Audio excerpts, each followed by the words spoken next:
Hello बच्चों, आज हम लोग पढ़ेंगे हिंदी को। ठीक है, देखो फिजिक्स केमिस्ट्री मैथ का तो हम बहुत पढ़ा चुके हैं। आज सभी को सबसे पहले तो सभी हमारे प्यारे बच्चों को बोर्ड परीक्षा की हार्दिक शुभकामनाएं, बहुत बहुत बधाइयां। ठीक है, और ये मान के चलिए कि जो आपका हिंदी पेपर आने वाला है बहुत ही सरल आने वाला है, कठिन है एकदम, टेंशन नहीं लेने का है और आराम से पेपर करने हैं।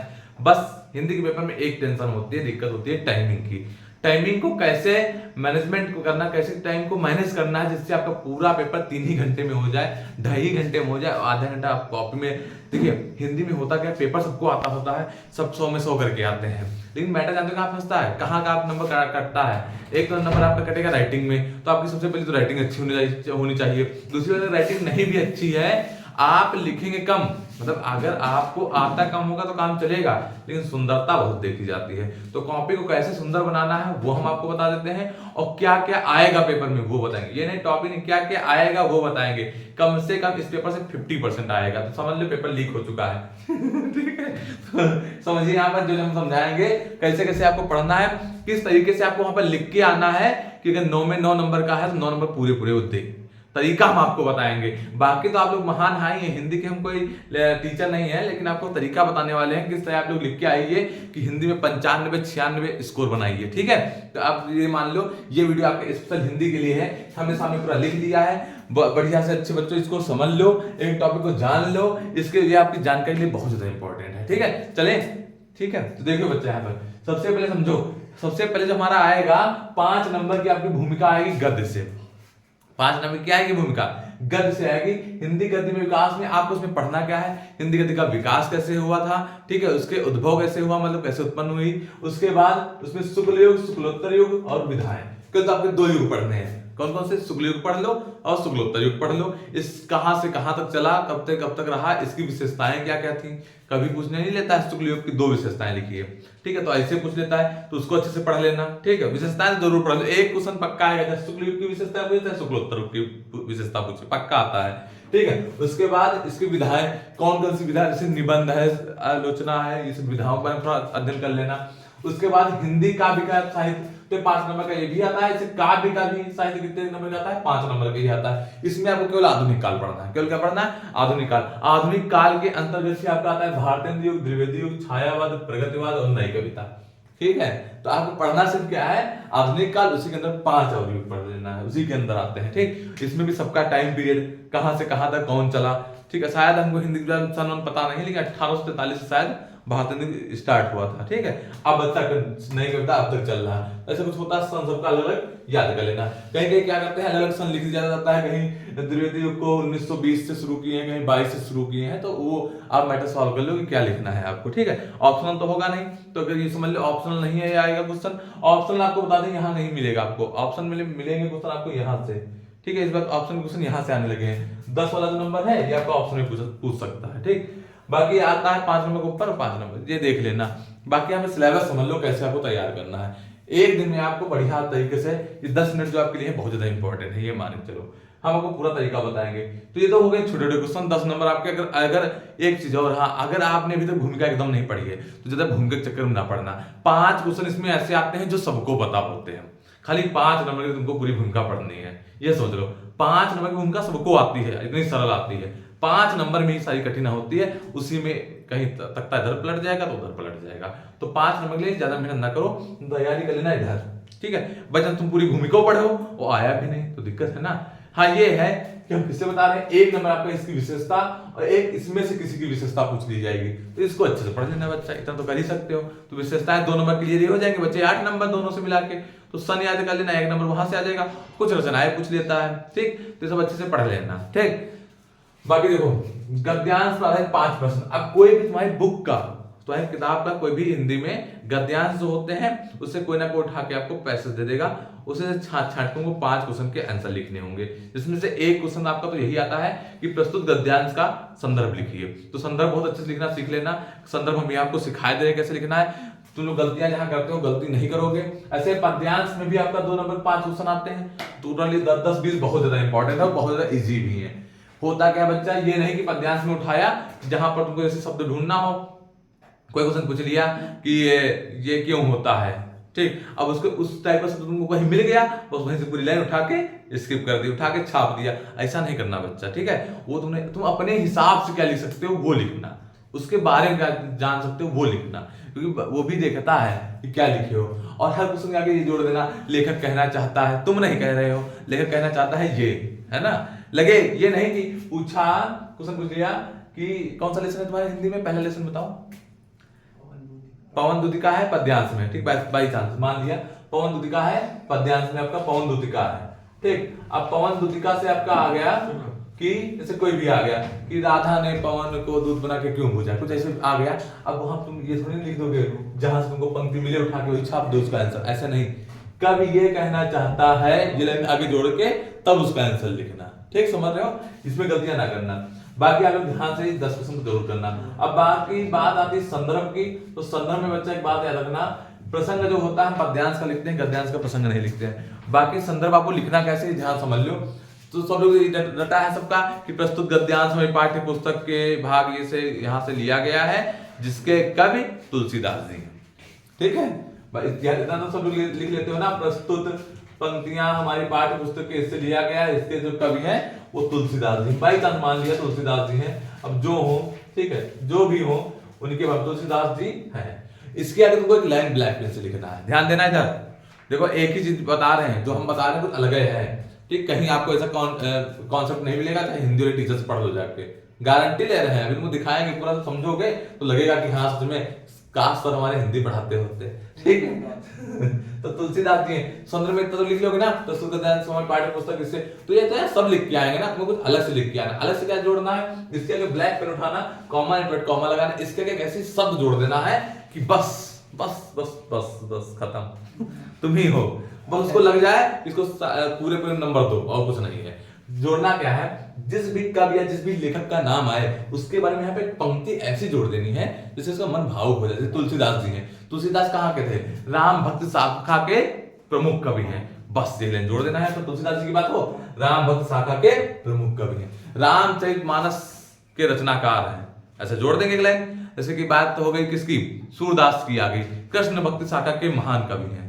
किसकी बात आई बताओ, महादेव वर्मा की बात आ गई, लिख दोगे छायावाद के 4 स्तंभों में से प्रमुख हैं, ठीक है, यामा के रचनाकार हैं, है ना। कुछ नहीं भी ऐसे नीरजा के, मतलब अपनी तरफ से कुछ भी जोड़ सकते हो, कोई भी ऐसे वर्ड जोड़ना है जिस काले पेन से होगी कि जो आपको लगे कि हाँ बस वही चीज बता रहे हैं, कुछ अलग है। संदर्भ सब लिखेंगे, तुमको संदर्भ ऐसे लिख के आना है, ये सोच लो, ठीक है। और दूसरी बात समझ में बात आई, ऐसे गद्यांश में भी जो संदर्भ पूछे, संदर्भ आपको ऐसे लिखना है। ऐसे आपको यहाँ पर देख लो, बीच के स्किप कर रहे हैं, देखो ऐसे ही यहाँ पर आपका आएगा, कहाँ गया, साहित्यिक परिचय हो गया, ये संदर्भ से व्याख्या करो, हाँ लेखो, हाँ ठीक, यही तो हाँ ठीक था, ठीक, यही संदर्भ पूछेगा तो संदर्भ आपको ऐसे ही लिखना है, ठीक। आगे चले, अब बात समझो, होता क्या उसके बाद हमारा बच्चा आता है लेखकों का परिचय, ठीक है।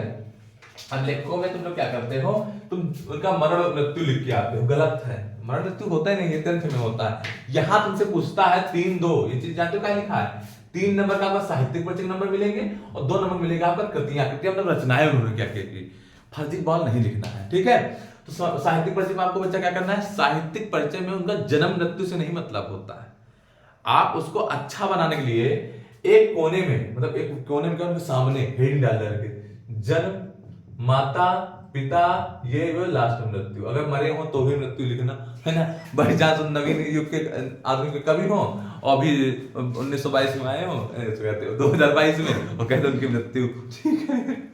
तो ऐसा कुछ गलत नहीं काम करना है उनके साथ, ऐसे ग्राफ बना देना, ठीक है, जैसे देखो हिंदी बुक में बना भी होता है। उसके बाद तुमको डालना है साहित्यिक परिचय, आपका नंबर इससे नहीं मिलेगा, नंबर अब यहाँ से मिलेगा। साहित्यिक परिचय क्या होता है बच्चा, कि उन्होंने साहित्य के क्षेत्र में क्या क्या योगदान किया, कौन कौन सा भूषण आविष्कार, क्या कहते हैं, पद्म भूषण, भारत रत्न से सम्मानित किए गए, है ना, कौन कौन सी डिग्रियां उन्होंने की, ये सब बच्चा लिखना है। कौन कौन सा उनका रस है, कौन सा छंद उनके पढ़ने पाता है, कौन सा अलंकार उत्पन्न होता है, ये सब चीजें पढ़नी है वहां पर।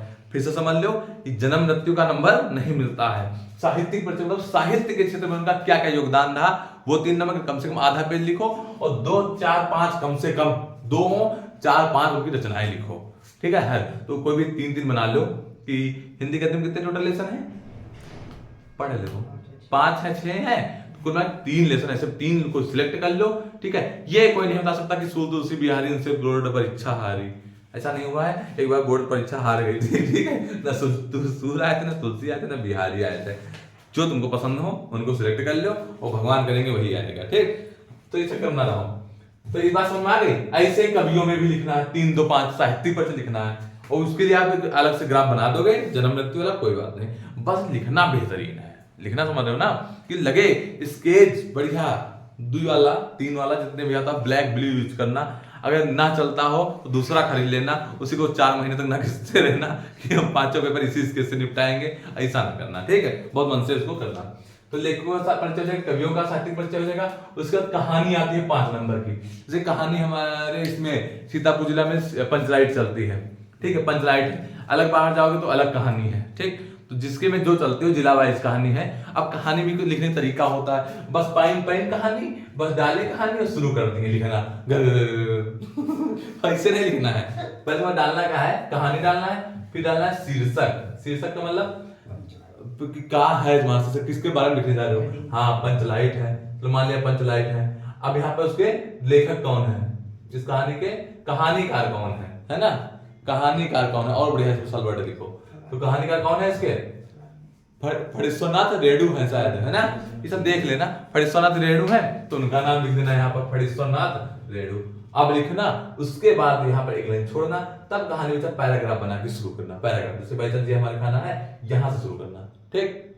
समझो ना, समझो, लिखना बड़े अच्छे से, बढ़िया पैराग्राफ, फिर बीच में ग्राफ बनाना, कम से कम 1 पेज का। दूसरी बात एक और समझ लो, जब कोई नया टॉपिक तुमको शुरू करना हो और बाई चांस ये हमारा पेज है, यहाँ पर तुम्हारा खत्म हुआ, तो इतना पेज कंजूसी ना करना, तुम्हारे घर की कॉपी नहीं है, ठीक है, उसको तुम वहीं पे छोड़ देना। क्योंकि जहां से कुछ लिखते हो स्किप हो जाता है ना, वो देख नहीं पाता है। तुमको हर एक चीज नए पेज से शुरू करना है। जैसे तुमको कहानी लिखनी है, नए पेज पे आओ, बढ़िया आराम से लिखो। एप्लीकेशन लिखनी है और आधे बच्चे यही शुरू कर दे, आधे जगह लिखो वहीं से नंबर काट दे, ऐसा कुछ नहीं होता है। अब प्रार्थना पत्र यहाँ डालना, करने लगना पूरा बढ़िया नए पेज से, ठीक। और कम से कम 1 पेज का पूरा ये हमारा परिचय होना चाहिए, ये भी 1 पेज का, ये भी 1 पेज भरे, इसमें भी 1 पेज, तब तो 5 5 5 को 20 नंबर के तुम लायक बनोगे। समझ में आ रही कि नहीं आ रही। तो कम से कम 20 नंबर के तुम लायक तभी बनोगे जब 1 पेज कम से कम करोगे। और स्पीड भी होनी चाहिए, सजावट के साथ होनी चाहिए, राइटिंग भी होनी चाहिए। अगर तुम चाहते हो तुम्हारे 92 95 97 आए, तो बात वही है, वही नंबर जितने सबके आएंगे उतने नहीं आएंगे, मान के चलो, ठीक है। तो अगर चाहते हो 65 ना आए 100 में, तो ऐसे तैयारी करना जैसे हम बता रहे हैं, तो पूरे पूरे नंबर आएंगे, ठीक। आगे देखो, हम लोग यहाँ तक आ गए। ऐसे खंड काव्य भी आता है, खंड काव्य सबके में अलग अलग आता है। तो हमारे साथ आलोक व्रत है ना, आलोक व्रत है, खंडेवाल का है ना, क्या नाम है, खंडेवाली तो है कोई, मतलब याद नहीं किए अभी तक। गंगा रत्न पांडे कुछ नहीं पता, हमको तो नहीं पता इनका नाम हो, कुछ ऐसे ही है। तो नाम हम गाना होगा, क्या नाम है, गुलाब खंडेवाल कुछ नाम है इनका, तुम लोग बताओ, नहीं आता है। गांधी जी का परिचय है, उसमें 8 सर्ग हैं। हम कब इंटर में पढ़े होंगे, सत्य बता रहे हैं, हम नहीं भी पढ़े। तो पहला है गांधी जी का प्रारंभिक जीवन, ठीक है। फिर है नंबर 2 पर है तुम्हारा उनका क्या, गांधी जी का अफ्रीका प्रवास, भारत आगमन, ये सब है ना, अफ्रीका प्रवास, भारत आगमन, फिर असहयोग आंदोलन, लास्ट में स्वर्णिम युग का अतीत, कुछ ऐसे आते हैं। ये 8 सर्ग याद कर लो। प्लस एक चीज देखना है, यहाँ पर क्या लिखा है हमने, चरित्र चित्रण, गांधी जी का चरित्र चित्रण आता है। तो चरित्र चित्रण आ गया तो तुम लिख लोगे अच्छे से, खूब लिख लिया ना। बहुत बच्चे गांधी जी के जो बच्चे जानते नहीं है ना वही खाली उनका उल्टा सीधा चरित्र बनाते हैं। बाकी गांधी जी बहुत महान है, पढ़ लिया हो ना बेटा, जिस दिन हिस्ट्री उस दिन जनियो गांधी जी को रहा है।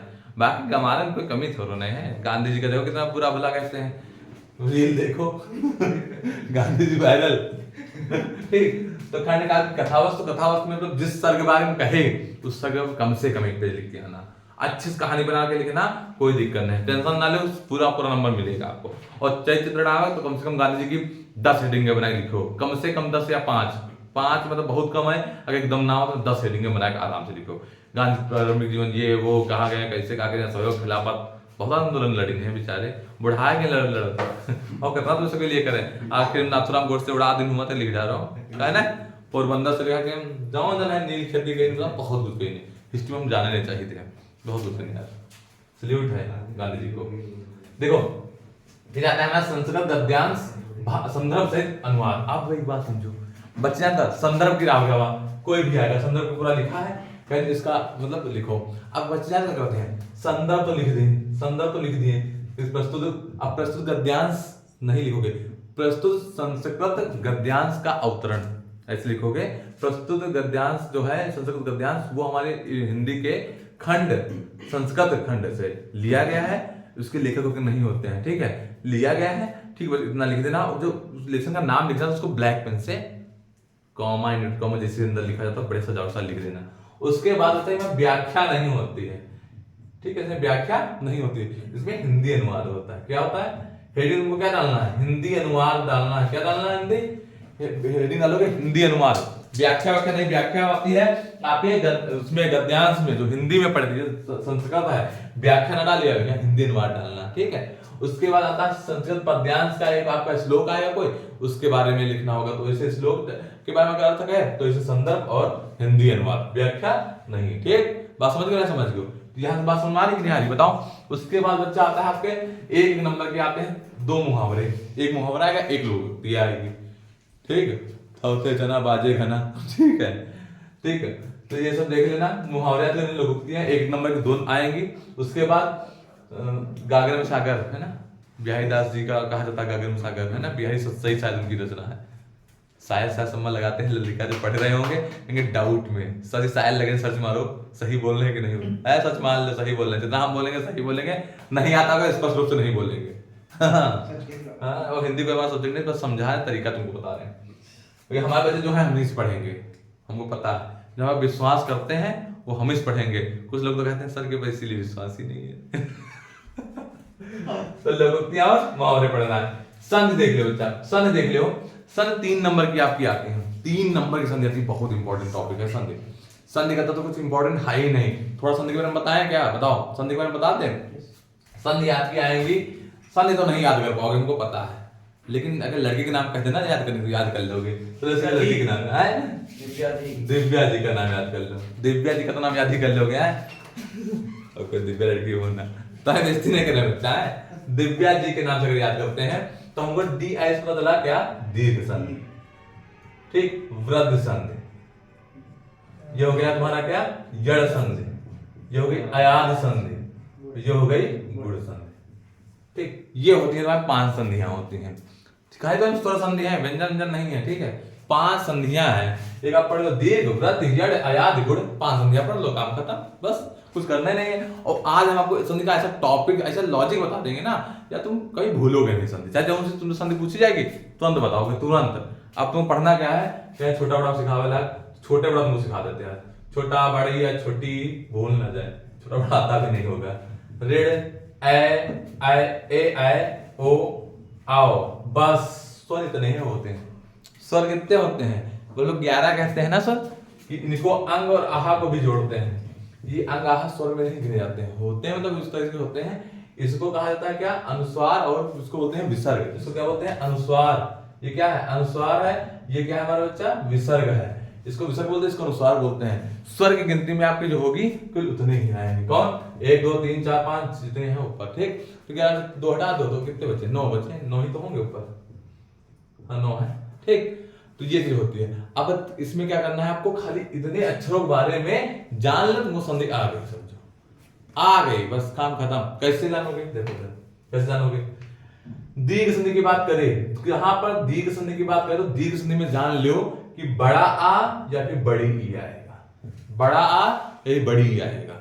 अगर 2 शब्दों को मिला रहे हो उसके बीच में बड़ा आ या बड़ी ई आए, समझ जाओ वहां पर कौन सी होगी, दीर्घ संधि होगी। जैसे एग्जांपल, विद्याधन आलय, विद्याधन आलय मिला के बनता है विद्यालय, क्या बनता है, विद्यालय, ठीक है, क्या बनता है, विद्यालय, ठीक है। इसमें देखो बड़े आ के बीच मात्रा आ रही कि नहीं आ रही, आ रही कि नहीं आ रही, नवीस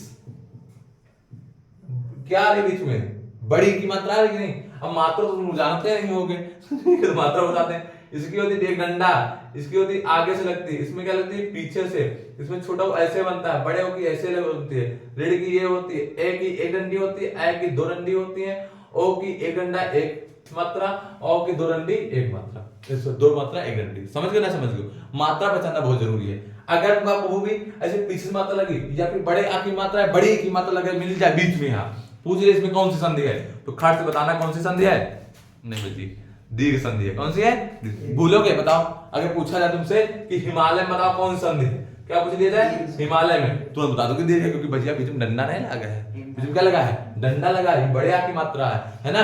जैसे कोई भी तुमसे पूछेगा तो बता ले जाओ, गारंटी लो। बताओ आया समझ में? नहीं आया तो भैया तो आप सुन लो, बहुत बढ़िया क्वेश्चन, तुम्हारा बुद्धिहीन समझाने के। सुनो इधर, छोटी ई का नहीं मतलब है, बात है हमको संधि, अब हमको पुराना चीज बताना पड़ेगा। संधि कहते किससे हैं? दो सार्थक शब्दों का मेल ही संधि कहलाता है।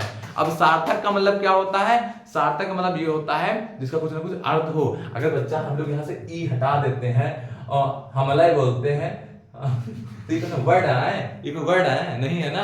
अगर लेकिन हम इसको अगर हिम लिखते हैं और आलय कहते हैं तो हिम का मतलब बर्फ, आलय का मतलब घर, बर्फ का घर, मतलब है दोनों अर्थों का। ऐसी जगह तोड़ना है दो शब्दों को जहां से प्रत्येक शब्द का क्या हो अर्थ हो, है बात है कि नहीं। और ऐसी जगह नहीं तोड़ना जहां से उसी का निरर्थ निकल जाए, अर्थ ना निकले, ठीक। तो अर्थ जगह से तोड़ा जाता है। बात क्लियर? हम क्या छोटी चीजें बताएं, देख समझ में आई? बताओ पक्का मिटाएं? थोड़ा बता दे यार, कहाँ पढ़ाओ लगे, हिंदी की टीचर बन जाएगा तो ठीक। देखोगे अब वृद्ध संधि की बात करें, देखो बात समझो। तो मतलब जिनका काम खत्म हो रहा है उनको हम गोला कर देते हैं। रुको एक मिनट, हमारा आ का काम खत्म और बड़ी ई का काम खत्म हो गया, इन्हीं में से छाछड़ करना है। और पहले हम बड़ी बड़ी चीजें बता देंगे आपको, अभी आपसे टेस्ट लेंगे, भी पूछेंगे आपसे। और हाँ, टेस्ट से याद आया कि आज अभी हम 50 क्वेश्चन हम संधि से और समास से जुड़े, जो तुम्हारे में है टॉपिक उससे जुड़े हम डाल देंगे 50 क्वेश्चन। किसी क्या बोलते उसके, कम्युनिटी हाँ, उसी में डाल देंगे। उधर से तुम लोग उसका टेस्ट दे देना, ठीक है, चेक कर लेना, अच्छे से टॉप लेवल की डालेंगे, बढ़िया आराम से उनका टेस्ट दे देना। तुमको देखो आता है कि नहीं आता है। भाई 3 नंबर का मामला है यार, 3 नंबर मतलब समझो आधा परसेंटेज, आधा का है 500 का होता है ना, तो लगभग 0.6 के समथिंग पहुंच जाओ है, आधे ज्यादा, ठीक। तो मामला है, गंभीरता से लो इसको, हल्के में ना लो। एक नंबर से पता नहीं जीवन कहाँ पहुंच जाता है, तो थोड़ा इसलिए समझा दे रहे हैं। अब मुहावरे लोग समझाने वाला टॉपिक है नहीं, उसको तभी तुमको आएगा तो तुम याद करोगे, लेकिन संध्या का समझा देंगे तो जिंदगी में नहीं भूलोगे, ठीक। चलो अच्छा, वृद्धि में क्या आता है? अब वृद्धि में खाली दो शब्द, जैसे कि हम दीर्घ में तुमको 2 शब्द याद करवाए हैं, वृद्धि में 2 शब्द, खाली 2 शब्द याद कर लो। सबसे वृद्धि का सबसे बड़ा, दीर्घ का मतलब बड़ा होता है, लेकिन इतना बड़ा नहीं कि बहुत बड़ा, तो वृद्धि का मतलब बहुत बड़ा। तो ई में सबसे बड़े शब्द कौन है? एक औ और एक आय। कौन कौन है? एक आय और एक औ। आय का मतलब ये वाला हो गया, इसमें 2 मात्रा लगती है ऊपर, एक डंडा नहीं लगता है। और औ में क्या लागत है? 2 मात्रा, मतलब जिनके ऊपर 2 लगी हुई इससे समझ जाओ कौन है वो, वृद्धि संधि है। समझ जाओ क्या है? वृद्धि संधि है। अब एग्जांपल को बता रहे हैं अच्छे से, तो उदाहरण देखो इसका, ठीक है। उदाहरण का जैसे समझ लो, उसकी परिभाषा तो भाड़ हो गई, उदाहरण से सब क्लियर होगा बच्चा। अब जैसे देखो वृद्धि संधि में क्या बताया, 2 मात्रा है या फिर ऐसा है, समझ जाओ क्या है हमारी संधि वहां पर, वृद्धि। दीर्घ में हमने क्या बताया, बड़ा आ बड़ी, तो हमारी होगी दीर्घ। और वृद्धि में बड़ा ए या फिर औ, ठीक है। अब बात समझो, अब जैसे कि बात समझो थोड़ी सी, हम इस वर्ड ले लें सदैव। देखो 2 मात्रा आ रही कि नहीं आ रही उस पे, तथैव, तथैव में आ रही कि नहीं आ रही, ठीक है। महाऔषधि, ठीक है, महाऔषधि, ठीक है। ऐसे वर्ड में आ रहा है कि नहीं? अब इसको संविच्छेद करो, देखो सदा प्लस एव। अच्छा एक बात और बता दें, अगर जैसे इसमें ना पूछे तथा प्लस एव महा प्लस औषधि, ठीक, तो वो आ रहा है, मात्रा से जान जाओगे। लेकिन इधर से पूछ ले इसमें कौन सा नहीं तो कैसे जानिए, है ना, ये भी तो जरूरी है। ये चीज समझो, अगर इसमें पूछे सदैव ना पूछे, सदैव तो जान जाओगे 2 मात्रा लगी मिले, समझ जाओ वृद्धि संधि है। लेकिन इधर से पूछे तो क्या करेंगे हम लोग बच्चा, देखो यहाँ पर लिखा आ, बड़ा आ के मात्रा लगा है, यहाँ पे क्या लिखा, पहला अक्षर ले लो लास्ट का, ठीक। इसमें ए, तो आए, इसको मिलाओ, एक में पढ़ो आ और आए मतलब यू आ रहा कि नहीं आ रहा, बोलने पे आ रहा, वो चीज बोलने पे आएगी। अब जैसे देखो महा प्लस औषधि, महा प्लस औषधि। अब निकालो यहाँ से छोटा बड़ा और यहाँ से निकालो औ जो मिलाएगा औ, तो औ मतलब ये वाला। थोड़ा हंसी लागत लेकिन बहुत सीरियस पॉइंट है, तुम आप जानते नहीं हो, जो पढ़ोगे तो पता जल्दी, ठीक। तो यहाँ महा प्लस औसत हो जाएगा ऐसे कि नहीं, तो बात समझ रहे हो, ऐसे आप तुरंत पहचान जाओगे। जब 2 आखिरी के स्वरों को मिलाना तो देखना कि क्या बन रहा। जैसे देखो हम कहें, तुमसे बताओ, अच्छा एक बात बताओ, जैसे हम कहें छोटा आ और छोटी ई मिलके क्या बनेगा, आए आए, नहीं बनना। इस वर्ड में जब तुम जानोगे, पढ़ोगे, लिखोगे, बनोगे नवाब। चलो हटाओ छोड़ो, ठीक। आज कहाँ आगे बताओ क्या पढ़ा रहे थे, कोई मतलब उद्देश्य नहीं है कि हम संधि पढ़ावे लगे रियलिटी में, हम सोच रहे थे ये बताएंगे। चलो ध्यान दो, अब गद्य संधि हो गई, अब जड़ संधि की बात करें। जड़ संधि पहचान बहुत अच्छा तरीका, एकदम इतना लॉजिक है कि तुम तुरंत सामने तुम्हें रखियो कि तुम जान जाओगे जड़ है। अब इसमें याद क्या रखे, ईमा पहला अक्षर का है, या है, या है कि नहीं पहला अक्षर, तो या के आगे हमेशा आधा अक्षर आएगा, या के आगे हमेशा आधा अक्षर लगा हो समझ जाओ जड़ है। या के आगे क्या लगा हो, आधा अक्षर लगा हो, आधा अक्षर लगा हो जड़। कैसे, जैसे कि देखो एक वर्ड आवत है प्रत्येक, बहुत फेमस है, प्रत्येक का पूछ लिया कौन संधि है, तो भैया इमा आधा लगा, हम जानेंगे प्रत्येक में क्या है, जड़ संधि है। संधि करोगे क्या का, प्रति प्लस एक, वो तो एक अलग बात हो गई, लेकिन यहां से जान जाओगे नहीं जान जाओगे बताओ। आगे यद्यपि, अब कहेंगे सर जी इमा तो कह रहा हूं आप आधा लगी, भैया इमा हलंत लगा होते वो आधे होते हैं, ठीक है। दिक्कतें हैं तो इसको समझ रहे हैं, जो हलन जहां पर लगा वो आधा अक्षर होता है, तो यद्यप में यदि प्लस आप करते हो यद्यप बन जाएगा, लेकिन इसमें ये आधा, तो बात समझ में, या के पहले अगर आधा शब्द आ जाता है तो हमारे क्या हो जाती हो, जड़ संधि हो जाती है। क्या होती है, जड़ संधि हो जाती है। जैसे प्रत्येक, अन्वय, ठीक है, या हो चाहे वाह हो, जैसे कि देखो या हो या वाह हो, जैसे कि वर्ड होता है अन्वय लिखा है, ना के पहले आ गया कि नहीं आ गया, वाह के पहले आधा ना आ गया कि नहीं आ गया, तो या वाह के आगे अगर आधा अक्षर आता है तो हमारी कौन संधि होती है, जड़ संधि। अभी फिर से रिपीट करवाएंगे एक बार, जड़ संधि होती है। अयात संधि को समझ लो बच्चा, अयात संधि में क्या होता है, अयात संधि में आपको बस ये याद रखना है कि पूरा पूरा या है या पूरा पूरा वाह है, ठीक है, क्या है, अयात में समझ लो, अयात में पूरा पूरा क्या है, या है या वाह है, इसके आगे आधा अक्षर ना लगाओ, एकदम छोटा सा फैक्ट बता रहे हैं, या समझ लो, जड़ में बता रहे हैं आधा अक्षर आगे लगाओ, आयात में आधा अक्षर ना लगाओ, अक्षर कौन से, वही है या और वाह, कोई अलग से आया नहीं। जैसे कि हम लिखते हैं पवन, कहें पवन बताओ कौन सा, भैया पूरा पूरा बना, आधा वाक्य के आगे बना नहीं, ठीक है, बस बात समझो ना समझो। जैसे बोलते हैं पावक, आ रहा कि नहीं आ रहा, पूरा पूरा चला रहा कि नहीं आ रहा, नयन, या आ रहा पूरा पूरा कि नहीं आ रहा, ठीक है, बात समझ रहे हो ना, समझ रहे हो, एकदम आराम समझो, कोई लॉजिक दिमाग लगाए है कि नहीं है, कुछ नहीं, दिमाग होए कि नहीं, क्या दिमाग को ना काम ही नहीं है, बिना दिमाग तुमको हम सिखा देवे यार, ठीक है, बिना दिमाग के समझ जाओ। अब नए से निश्चित करोगे तो आएगा ने प्लस जन, अयन, अन, देखो यहाँ से ए उठाओ, यहाँ से आ, अब दोनों से तुम मिला लो, एयर, एयर, यो आ रहा कि नहीं आ रहा, ये सब समझ में आ रही है कि नहीं, चीज समझ में आ रही। अगर तुम कहीं नयन, पावक, ठीक, ये सब चीज आ जाए, बीच में वाह बनाओ या बनाओ, इसका क्या आदत ना समझ जाओ, अयात संधि, बस जिंदगी बनना भूलियो। आगे बताएं, आगे आपको बताते हैं गुण संधि। गुण संधि में क्या आपको याद करना है, अब देखो, अब एक आप थोड़ा रिपीट करो बात, एक बार रिपीट करते हैं कि कौन कौन सा शब्द हमारे पास बच गया। अब देखो हमने बताया छोटा, तो मतलब ये तो छोटा है, इससे मतलब है नहीं, जो छोटे में तो नहीं बोलते हैं, ठीक। अब कौन बच्चा, बड़ा, बड़ा दीर्घ में चला गया, रिपीट करो बच्चा, और कौन क्या चला गया दीर्घ में, बड़ी, तो भाई ये देखो कुछ चीजें रह गई, जैसे कि छोटा ये भी इसका काम है, ठीक है, तो दीर्घ में चला गया बड़ा, बड़ी, फिर छोटा कहाँ जाएगा, तो ये पे गुण जो बचा है ना, ये जितना बचा सब घसीट लेगा, क्या क्या बचा, छोटी बचा, बड़ी उधर चला गया, ऋण बचा, ठीक है, ए बचा है ना, ए तो वृद्धि के पास चला गया था, वृद्धि के पास क्या चला गया, ए, और कौन बचा, ओ बचा, ओ यहाँ जाएगा, और इसके पास चला गया, बचा गया, बचा कोई बताओ, बचा नहीं बचा। और जड़ और आयात का तो हमने अलग ही रूल बता दिया है आपको, जड़ और आयात का अलग रूल बता दिया कि नहीं बता दिया, तो ए, री, ए, ओ, ये सब किसमें जाएंगे, गुण में जाएंगे। आराम से बताओ बच्चा कि ऋण की मात्रा होती है, री बनती है, ई की बच्चा आगे से लगती है, ए में एक डंडी होती है, ठीक, ओ में भी एक डंडी होती है, तो कभी कंफ्यूज हो गए बता दो, इसका पक्का बताओ। अब ना कंफ्यूज होना बच्चा, हम पूरी मेहनत और पूरी लगन साथ आपको पढ़ा दिए हैं, ठीक है, अब ना जैसे दिक्कत करना कि आप कुछ जान ना पाओ, कह दो कुछ नहीं समझ में आया, बताओ समझ में आ गया, आप कुछ नहीं बचा है। अब इसके तुमको एक दो एग्जांपल सिखाए दे रहे हैं, जैसे कि आपका आ जाएगा, कभी वर्ड लिखा हो देवेंद्र, देवेंद्र, भैया देखो नियत तोड़ी हो ना, नियत तोड़ी हो, एक मात्र लगी मिल जाए तो एक मात्र मतलब गुण संधि, एक मात्र मतलब गुण संधि, तो इसको तोड़ोगे देव प्लस इंद्र, देव प्लस इंद्र। अब जिसमें कैसे पहचानोगे, आ और ई मिला के ई भाई बड़ी, ठीक, बनेगा कि नहीं बनेगा। ऐसे देखो ये देवेंद्र है, देवेश है, महेंद्र है, महेश्वर है, ठीक है, और आपका महोदय है, महोदय, हाँ ये अभय ने बताया था महोदय, अब महोदय आप लिख सकते हो, महोदय, महोदय कैसे, देखो इमा एक मात्रा आ रही है ना, एक मात्रा किस में जाएगा, गुण में, महा प्लस उदय, महा प्लस उदय, छोटा नहीं उदय, ठीक, महा प्लस उदय, तो आ और उ मिलके औ बनाते हैं, क्या बनाते हैं, औ। बात समझ में आ गई, ई रहा है संधि, ठीक है, आगे बीच में तो बता दिया, हमारा कोई टॉपिक नहीं है, दिव्या जी को मिटा देते हैं। अब आते हैं अपने जगह पर जहां हम लोग थे। बात समझ में आ रही कि नहीं आ रही? बताओ, बढ़िया मजा आएगा। एक बात बता रहे हैं, हिंदी को पूरी क्लास में लिखेंगे ना यार, 30 मिनट आधा घंटा में क्या चाहिए, आधा घंटा में क्या चाहिए, है ना? जो जिंदगी भर ना हिंदी पढ़ाया हो उसके आधा घंटा बहुत है, पर्याप्त है तुम लोग की जिंदगी बनाने के लिए। बस जिंदगी बन गई तुम्हारी। ठीक, 3 नंबर क्लियर, आगे बढ़े।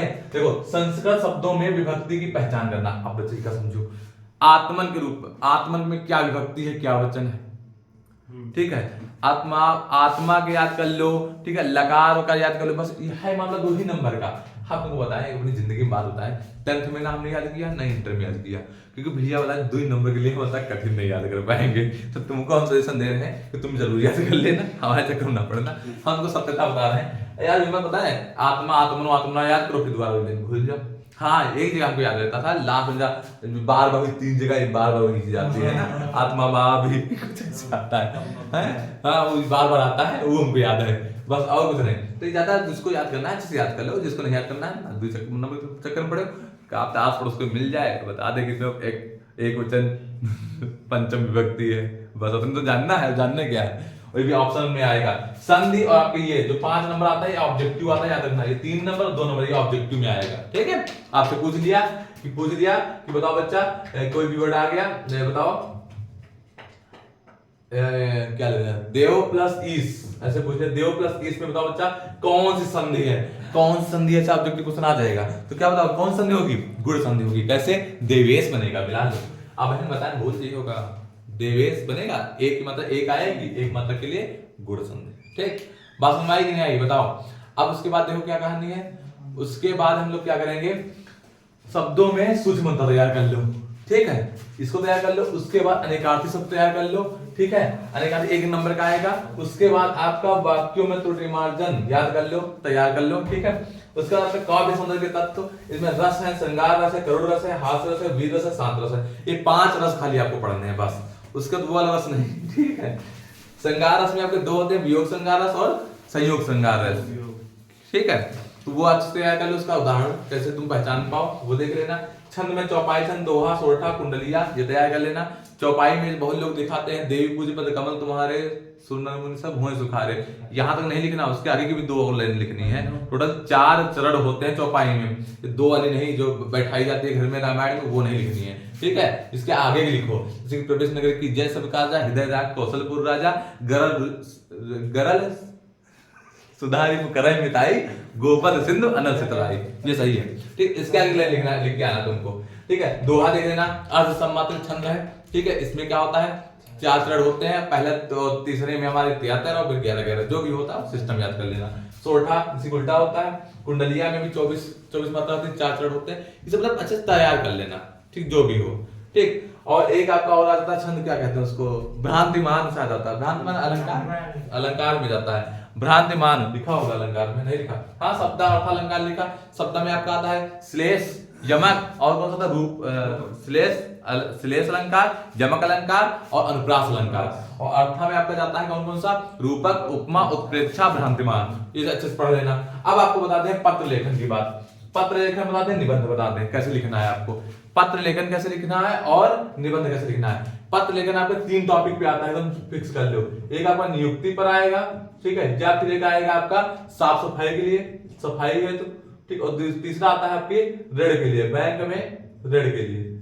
तो बात समझ में आई कि नहीं आई? आपको कल 3 पर लेटर आ सकता है, वही आपको अगर चाहते हो आप लोग कि 6 में 6 नंबर देते हैं पत्र लेखन में, तो कैसे 6 नंबर लेकर आओगे वो हम आपको सिखा देते हैं। गलतियां कहाँ करते हो, क्या चीज नहीं लिखते हो जिसकी वजह से आपको नंबर नहीं देता है, वो गलती ना करना। पत्र लेखन में बहुत बड़ा मामला है, 6 नंबर का मामला है। ईमा तो मान लो 1%, 1.1 होगा, 1.2% का मामला है। ठीक है, तो मामला जो भी हो गंभीरता से हिंदी हल्के में ना लेना। ठीक है, अब देखो बाई चांस मान लिया ये आपका पेज है जिसपे आप लोग देने गए।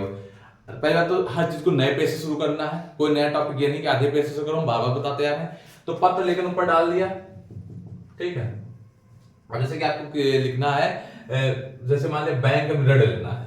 ठीक, 3 ही टॉपिक आपके आएंगे, चाहे नियुक्ति, जैसे कि आपको एसआरके पढ़ाने, मतलब किसी स्कूल में पढ़ाने जाना है, उसके लिए नियुक्ति की हेतु चाहिए तो उसके लिए लिखो।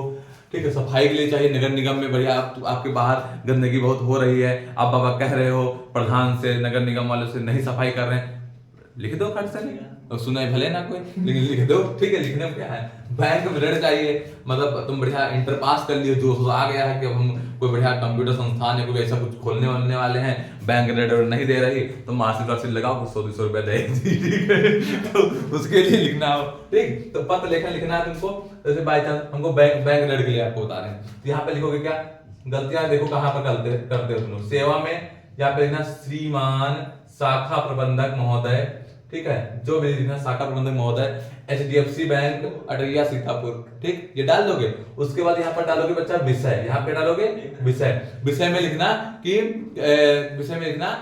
ऋण हेतु प्रार्थना पत्र, ठीक है, ऋण हेतु प्रार्थना पत्र, या फिर कंप्यूटर कोचिंग संस्थान चलाने हेतु ऋण, ठीक है, ऐसे डाल देना। उसके बाद अभी आप शुरू करके महोदय, फिर यहाँ पे कॉमा लगाना। सुनने निवेदन यह है कि मैं मेरे पास कंप्यूटर संस्थान खोलना चाहता हूं, उसको खोलने के लिए हमें 2.5 लाख रुपए की जरूरत है, और हमने अपने दोस्तों से, मित्रों से और कुछ कंजूसों से 1 लाख रुपए इकट्ठा कर लिया है, बाकी 1.5 लाख रुपए बचा है, उसमें से 50,000 अपनी सिस्टर से मांग लिया, अपने दादा से मांग लिया। इसमें कहानी लिखी जाती है और कुछ अलग नहीं, क्योंकि एक पेज आपको भरना है, और बाकी 1 लाख बच रहा है, कृपया कर मुझे इतना लोन देने का कष्ट करें, ठीक है। अगर नहीं मानते हैं, लोन ना लिखो, ऋण लिखो, ठीक है। नहीं मानते हैं तो 1 लाख और बढ़ा देते हैं, अतः आपसे अनुरोध है कि मुझे 1 लाख रुपए तक का ऋण देने का कष्ट करें, महान कृपा होगी। फिर यहाँ पे बच्चा हम लोग दिनांक डालते हैं, इधर क्या डालेंगे, दिनांक डालेंगे, पेज छोटा पड़ जाए लंबा कर लेते हैं, ठीक है। इधर दिनांक डालना, बीच में धन्यवाद लिख देना, आपका प्रार्थी नाम ना लिखना, नाम ना लिखना। लास्ट यहाँ खत्म नहीं हुआ है, यही बात कहानी आपको शुरू करनी है। यही नंबर आपके, आप सबके नंबर आया करते हैं यार, क्योंकि तुम लोग को बताया नहीं जाता स्कूल में, पढ़े लिखे कहाँ हो तुम लोग। देखो सहलग्न करता है डालना, क्या डालना है, सहलग्न करता डालना है। सहलग्न करता में आपको क्या जोड़ना है, ये आपकी जो होती है इंप्रेसिव लाइन होती है, जो आपको कभी नहीं पता होगी, वो आज जानने होगी, इसी से आपको नंबर बढ़ेंगे। 6 चाहिए कि ना चाहिए, इतना बॉल करके आना जाके। सहलग्न करता में लाइन छोड़ देना, ये लाइन छोड़ना, नंबर 1 नंबर 2 ऐसे नंबर 3 करके सहलग्न करता में डालोगे। क्या डालोगे, अब बैंक ऋण देना है तो तुमको ऐसे दे देगा नहीं, तुम्हें कुछ लगाओगे। क्या, आप क्या क्या लगा रहे हो, आधार कार्ड, पैन कार्ड, ठीक है, और क्या लगाओगे, 10th की मार्कशीट, कक्षा 10 की मार्कशीट, कक्षा 12 की मार्कशीट, है ना, इसे लिखोगे वहां पर। उसका लिखोगे कक्षा 12 में हमारे 500 में 402 नंबर थे, ठीक है, और 600 में इतने नंबर थे, जिसका परसेंट इतना बनता है, इसे लिखा जाता है। यही तो आपका इंप्रेसिव चीज है, जो देखो सब बच्चे लिख के आएंगे और सब 6 में 4 या 5 देगा, तो क्यों देगा, लेकिन जो तुम्हारे में ये लिखा देखेगा ना यार, ये सहलग्न करता, तो उसको पता चलेगा हाँ बच्चे ने अंदर तक पढ़ा है, ठीक है। तो पहली बार राइटिंग अच्छी हो और कुछ अलग से इंप्रेसिव, जैसे कि आपको मैंने सब कुछ बताया है, किसी में क्या जोड़ना है अच्छे समझा दिया, वैसे आप इसमें भी एक अलग चीज करके आओ यार, पक्का कहते 6 में 6 कटेगा नहीं सकता है, एकदम कोई काट देना तो ब्लॉक कर दो, क्या बताएं और क्या कर सकते हो, ब्लॉक कर देना कट जाए, क्योंकि देखा तुम्हारी ऐसे ना ब्लॉक कर देखो, ठीक। तो ये बात समझ में आई कि नहीं आई। अच्छा नियुक्ति के लिए कहे तो नियुक्ति में, अब हाँ, अब 10th की मार्कशीट सफाई में है ना, लेकिन लगावे लगे ओके सर कहीं ना है 10th मार्कशीट 12वीं मार्कशीट, अब लिखो नगर निगम को सफाई है तो प्रार्थना पत्र, उसमें नीचे लिखो सहलग्न करता में कक्षा 10 में 3 नंबर पाए, कक्षा 12 में 3 नंबर पाए थे, वो वहां नहीं जुड़ता है। वो नियुक्ति जैसे आपको कहीं इंटरव्यू के लिए जाना है, उसमें जोड़ता है यार, बैंक से ऋण लेना है तो वहां मामला फंसेगा तो उसके लिए जोड़ना है, बाकी नहीं। आप कहे जुआ खेलने के लिए हमको 1.5 लाख रुपया दे दो, तो वहां आधार कार्ड मार्कशीट कोई काम नहीं है वो वैसे दे दी लो भैया, भीख मांग लो, इससे ज्यादा में सो रहा, ठीक। देखो अब लास्ट टॉपिक और आपको बता, निबंध कैसे लिखोगे। हाँ 9 में 9 की दुकान लेते हैं, देखो खुला हुआ रहे थे। निबंध में 6, 7, 8 ये 3 नंबर चलते हैं, पेज वाइज गिने जाते हैं। अब जो टाइम तो बहुत कम बचा है, अब 2.5 घंटा, मतलब 3 घंटा 15 मिनट ना मानो, 2.5 घंटे तुमको पेपर खत्म करना है, ये सोच लो। आधा घंटा बचा रखना, आधे घंटे तुमको क्या करना है कि सबसे पहले ब्लैंक स्पेस एक लाइन खींचना, हिंदी के पेपर के लिए बता रहे हैं, लाइन खींचना बहुत जरूरी है, सुंदरता बहुत जरूरी है। अब निबंध करना क्या है आपका, निबंध जब लिखने बैठना है तो सबसे पहले तुमने कहा होता जैसे बाई चांस निबंध आएगी पर तुमको बता दें क्लियर एकदम 100% पर्यावरण पे आएगा, पर्यावरण इसी में आता है, प्रदूषण इसी में आता है, जनसंख्या, इन तीनों से जुड़ के एक टॉपिक बनता है। अच्छा बताओ पर्यावरण अगर दूषित हो रहा तो इसके मेन कारण कौन है, जनसंख्या, प्रदूषण, ठीक। तो प्रदूषण एक तरह देखो जनसंख्या पर्यावरण से जुड़ा है कि नहीं जुड़ा है, चाहे वो पर्यावरण का है, चाहे प्रदूषण का है, चाहे जनसंख्या का है, तुम लिख कर एक हुई है, ठीक है, वृक्ष लगाओ पर्यावरण बचाओ, ठीक। अब उसमें होता क्या है, दूसरा एक सामाजिक स्तर पे आ जाता है, ठीक। समाज पे क्या आता है, समाज की नारी शक्ति, दहेज प्रथा, ये से जुड़ा आ सकता है। तीसरा चीज आपका आ सकता है किस पे जुड़ा, विज्ञान पर, कि कि वैज्ञानिक श्राप अभिशाप, बस ज्यादा नहीं तैयार करना, बस इतने पढ़ लो, कोई ना कोई में फंस जाए, पक्का गारंटी ले रहे हैं। एक तो मान लो आपका प्रदूषण वाला 100% क्लियर है कि आने आना है, ठीक। अब लिखियो कैसे, शांत रहो, उसको छोड़ो, हम अभी बोल दे अभी मैं कुछ, ठीक है। तो पहले हेडिंग डालोगे रूपरेखा, पहले पेज पे डालोगे क्या, रूपरेखा। अब रूपरेखा में क्या करना है, नंबर 1 इसमें हेडिंगें डालनी है आपको। पहली प्रस्तावना पड़ती है, नंबर 2 3 4 10 हेडिंगें बना लेना। लास्ट वाली पड़ती है उपसंहार। जैसे कि बाय चांस देखो हम आप कहोगे 10 हेडिंगें कैसे बनेंगी, या क्या असंभव कुछ नहीं है, तुम लोग करना नहीं चाहते हो, देखो करोगे क्या तुम लोग, जब तुमको यहाँ हेडिंगें डालनी 10 हेडिंगें कैसे बनाओगे, तो 10 हेडिंगें सुनो कैसे बनती हैं, बंद करो इसको, ठीक। 10 हेडिंग कैसे बनती है, देखो प्रस्तावना पर ही डाल दी। अब उसके बाद डालेंगे हम लोग, जैसे पर्यावरण प्रदूषण पे आ गया तो पर्यावरण क्या डाल दोगे यहाँ पर, पर्यावरण, ठीक, पर्यावरण लिख दिया। अब पर्यावरण के मतलब कारण, तो कारण पहला आ जाएगा नंबर 4 पर प्रदूषण। प्रदूषण में लिखो वायु प्रदूषण, जल प्रदूषण, मृदा प्रदूषण, रेडियोधर्मी प्रदूषण, वायु प्रदूषण, जितने हैं सब लिख दो, अलग अलग हेडिंग बना दो। बन गई 10-12 हेडिंग कि नहीं बन गई बताओ, बन जाएगा। कोशिश करने वालों को कभी हार नहीं होती, और कभी नहीं कहे तो हमेशा वो नौका पार नहीं होती है, कुछ नहीं, सब तक है, इंटरम कुछ नहीं, इंटरम सब झेल लियो, ठीक है। उपसंहार, ठीक है, ऐसे लिख के आना। और एक निबंध में एक चीज आपको जोड़नी है, अगर आप चाहते हो 8 नंबर आपको मिले, 9 तो असंभव होता है, 8 नंबर के चाहते हो पा जाओ, 6 ना पाओ तो बढ़िया ई कॉमा, ई इनवर्टेड कॉमा जो भी हो, इसके अंदर पंक्तियां जरूर सुंदर लिख के आना। पंक्तियां बनाना आप लोगों को पता ही होगा, बने बने बैठे बैठे जब गाना बना देते हो तो शायरी बना सकते हो, तो पंक्तियां बनाने की कौन जरूरत है भाई, हम तो बना रहे हैं अभी, देखो उनको लॉजिक लगा के बना रहे हैं। जैसे बनाना है आपको पर्यावरण पे बनाना है, तो वृक्ष लगाएंगे पर्यावरण बचाएंगे, ठीक है। कोटेशन जरूर होना, धांसू कोटेशन याद कर लो यार, सरकारी स्कूल बाहर कभी चले जाया करो, वहां घूम लिया करो, वहां बहुत ही सारी लाइन लिखी है ना, चाहे चक्कर लगा लो, 10-12 लाइन याद हुई है तो उम्र निकलत रोज में काम ही चीज नहीं देखा दो, हाँ यू जाकर लड़का फरिया लेकर खड़ा है। तो वहां पर जाओगे तो पर्यावरण के बारे में लाइनें मिल जाएंगी, वो लाइनें आपको तैयार कर लेना है, चाहे जिससे जुड़ी आ जाए। कोटेशन तुमको जरूर लिखनी है, अगर नहीं आती तो बना देना, वहीं पर बनाने में कौन बड़ी बात, लास्ट का अक्षर मिल जाए, धुन मिल जाए, है ना। नहाता है, खाता है, पीता है, सोता है, ठीक, लास्ट का धुन मिला देना। और कोटेशन लगभग 4-5 लिख के आओ, बड़ा ब्लैक में जैसे प्रस्तावना हेडिंग डालो, डालने के बाद यहाँ पर कोटेशन 2 लाइन के अच्छे से लिख देना, उसके बाद लिखना शुरू करना। ऐसे पेज भरा जाता है यार, ऐसे पेज भर के आओ, करके आओ, देखो पूरे नंबर मिलेगा, ठीक है, डन। अब सुनो, एक बार सुनो, बोर्ड परीक्षा में बहुत अच्छी हिंदी तैयार कर ले, इसके बाद हिंदी नहीं आएगी। बहुत बहुत धन्यवाद पूरा वीडियो देखने के लिए, थोड़ा वीडियो लंबी हो गई है, बाकी तुम लोग मेहनत करो, तैयारी करो, ठीक है। बाकी 40 मिनट हो गई ना, 40 मिनट में आप लोग झेल लीजिएगा इसको, इसके बाद आपको हिंदी नहीं पढ़नी पड़ेगी, हम गारंटी ले रहे हैं। बहुत बहुत धन्यवाद, थैंक यू, खुश रहो।